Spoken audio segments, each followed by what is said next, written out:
నేను స్వయంగా తెలుసుకునే అవకాశం వచ్చినా రాకపోయినా మీ అందరినీ చూసిన తర్వాత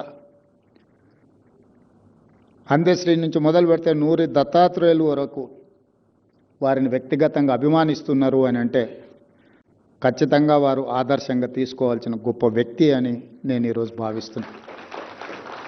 తెలంగాణ సమాజం కవులకు పోరాటానికి స్ఫూర్తినిచ్చిన గడ్డ.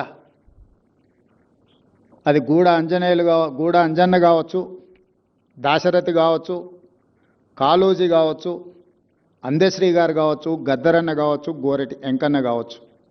వీళ్ళందరూ కూడా పోరాటానికి, తిరుగుబాటుకు, ధిక్కార స్వరానికి వేదికలై ప్రజలకు ఒక స్ఫూర్తిని, ప్రజలకు స్వేచ్ఛను, ప్రజలకు సామాజిక న్యాయాన్ని, ప్రజలకు సమానమైన అవకాశాలు ఇవ్వడానికి సర్వం కోల్పోయి వాళ్ళ అండగా నిలబడ్డ సమాజం తెలంగాణ సమాజం.